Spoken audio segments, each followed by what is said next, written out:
Hello. Hello. হ্যাঁ sir. হ্যাঁ, হ্যাঁ বলুন। বলছিলাম স্যার, 2023 টেটের তো রেজাল্ট প্রকাশিত হলো কিছুদিন আগে। খুব অল্প কয়েকজন পাশ করেছে, 7,000-এরও কম। হ্যাঁ, 2023 টেটে তো আমার মনে হয় এ যাবৎকালে যা টেট পশ্চিমবঙ্গে হয়েছে সবথেকে হ্যাঁ, কম সংখ্যক ক্যান্ডিডেট পাস করেছে। মানে একাধিক ক্যান্ডিডেট ফেল করেছে, কিন্তু তাদের হুম, একটা হুম, অভিযোগ বিভিন্ন সোশ্যাল মিডিয়াতে বা দেখলাম যে, হুম, মানে যে করে না, ওরা আরটিআই করে বা পরবর্তীতে নাম্বার বাড়ানোর জন্য কোশ্চেন ভুল থাকলে চ্যালেঞ্জ করতে বলেছিল। এই হুম, চ্যালেঞ্জ হুম, হুম। করার পরে 2022 সিটে 4 নম্বর না কত নম্বর গ্রেস দেওয়া হয়েছিল। এখানে কিছুই দেওয়া হয়নি, তাদের একটা অভিযোগ। তাদের আরেকটা হ্যাঁ, হ্যাঁ। অভিযোগ দেখলাম যে সিলেবাস বহির্ভূত কোশ্চেন হয়েছে, যেটি এনসিটি রুলস অমান্য। এটাও আমি হুম, দেখছি হুম, চারিদিকে।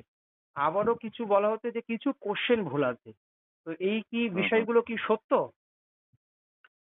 দেখুন, প্রশ্ন ভুল আর West Bengal board of primary education হচ্ছে হ্যাঁ, সমার্থক। ঠিক আছে? হ্যাঁ, হ্যাঁ, এ যাবৎকাল একটাও টেট হয়নি যেখানে প্রশ্ন ভুলের অভিযোগ বোর্ডের এগেনস্টে ওঠেনি।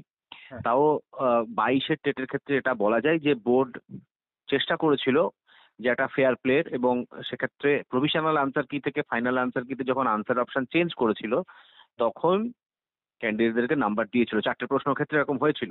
হ্যাঁ, কিন্তু এবার কি করলো, সেই একই প্যাটার্ন ফলো করলো, কিন্তু ফাইনালটাতে গিয়ে যখন আনসার অপশন চেঞ্জ হচ্ছে হুম, ওরা কিন্তু ফাইনাল আনসার কির অপশনটাই নিচ্ছে।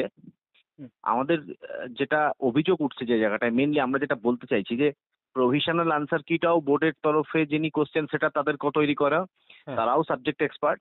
হ্যাঁ, প্রভিশনাল আনসার কি থেকে যদি ফাইনাল আনসার কিতে উত্তর চেঞ্জ হয়ে যায় হ্যাঁ, তাহলে সেক্ষেত্রে এই আনসার অপশনটা যেটা ফাইনালি করা হলো সেটা কি আমরা যে অভিযোগগুলো 500 টাকার ড্রাফট কেটে কেটে জমা দিলাম বা বোর্ডকে যে 500 টাকা করে দিলাম তার ভিত্তিতে হলো, নাকি বোর্ডের যেটা এক্স সাবজেক্ট এক্সপার্ট যাদেরকে নিযুক্ত হুম, করেছে বোর্ড তারাই করলো নিজে থেকে?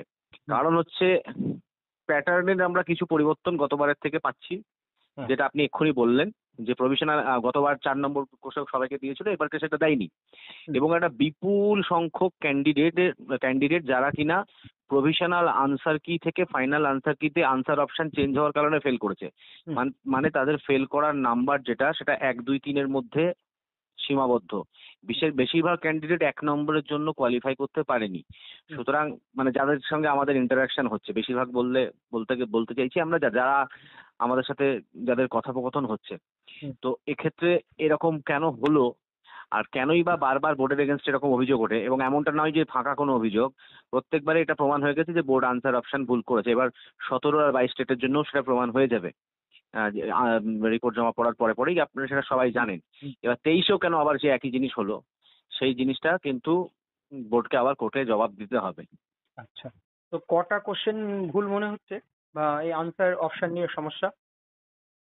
দেখুন, সিলেবাস বহির্ভূত প্রশ্ন তো আছেই, আপনি যেটা হুম, বললেন হুম, ঠিক বলেছেন আপনি। হুম, এবার আমরা আমাদের যারা মামলাকারী তাদের সঙ্গে আলোচনার সাপেক্ষে আমরা আমাদের যেটা সংখ্যা উঠে আসছে তাতে হচ্ছে প্রায় 16টা এরকম হুম, প্রশ্ন আমরা আহ, আলোচনার মাধ্যমে এবং রেফারেন্স, খুব ক্রেডিবল রেফারেন্সের মাধ্যমে যেগুলো আমরা পেয়েছি হুম, তার সংখ্যা প্রায় 16টা দাঁড়াচ্ছে এরকম প্রশ্ন আচ্ছা, যেখানটাতে হুম, আনসার অপশনটা আমাদের মতে বোর্ড ভুল দিয়েছে। হুম,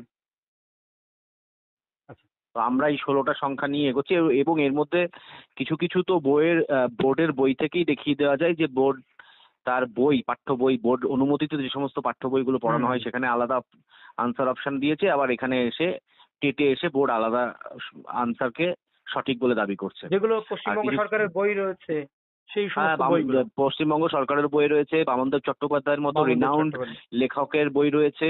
রাইট। অঙ্কের কিছু ভুল আছে, দুখানা অঙ্ক এরকম। এবার দেখুন, অঙ্কের ক্ষেত্রে তো কি অঙ্ক কোষে দেখাতে হয়।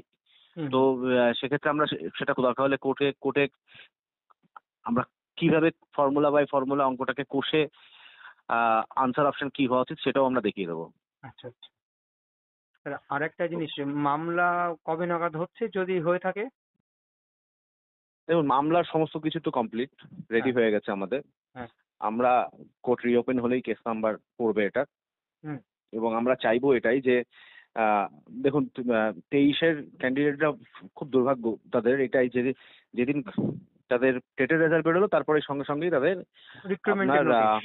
হ্যাঁ, রিক্রুটমেন্টের নোটিফিকেশন দিয়ে দিল। মানে এটা তাদের দুর্ভাগ্য যারা খুব অল্প নাম্বার জন্য কোয়ালিফাই করতে পারেন এবং যাদের যেটা বললাম প্রভিশনাল আনসার কি থেকে ফাইনাল আনসার কি পরিবর্তনের ফলেই কোয়ালিফাই করতে পারেনি। সুতরাং প্রভিশনাল আনসার কি ধরলে এরা কিন্তু কোয়ালিফাই করে যাচ্ছে।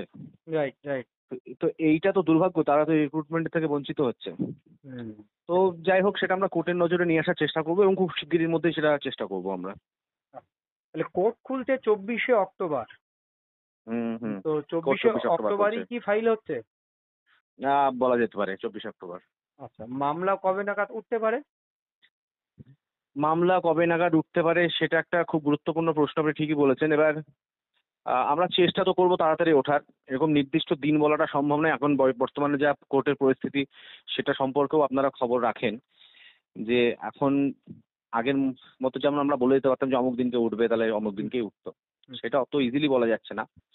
তবে তবে হ্যাঁ। সেটা হচ্ছে যে একটা চেষ্টা আমাদের করা হবে আমাদের তরফ থেকে যে এটাকে স্পেসিফিক্যালি মেনশন করিয়ে যদি একটা প্রথম শুনানিটা অন্তত পক্ষে তাড়াতাড়ি করানো যায়, সেটা যতটা তাড়াতাড়ি সম্ভব আমরা চেষ্টা করবো, কারণ ওই রিক্রুটমেন্ট নোটিফিকেশনের ব্যাপারটাও আমরা মাথায় রাখছি। এটা কি জাস্টিস রাজশ্রী ভরদ্বাজের বেঞ্চে উঠবে? যদি বেঞ্চের পরিবর্তন না ঘটে থাকে তাহলে তাই। এবার এখনো পর্যন্ত সেরকম কোনো পরিবর্তন তো আমরা দেখছি না। তবে ডিটারমিনেশন পরিবর্তন হওয়াটাই স্বাভাবিক, কারণ হাইকোর্টের যেটা ডিভিশন বেঞ্চ এবং সিঙ্গেল বেঞ্চের রেশিও যেটা, হ্যাঁ। সেটা পূর্বতন রেশিওর থেকে এখন কিন্তু পুরো চেঞ্জ হয়ে গেছে। সুতরাং সেই হিসেবে জাস্টিস ভরদ্বাজ কিন্তু আমার মত অনুযায়ী জাস্টিস ভরদ্বাজ খুব শিগগিরই ডিভিশন বেঞ্চ পেতে চলেছেন।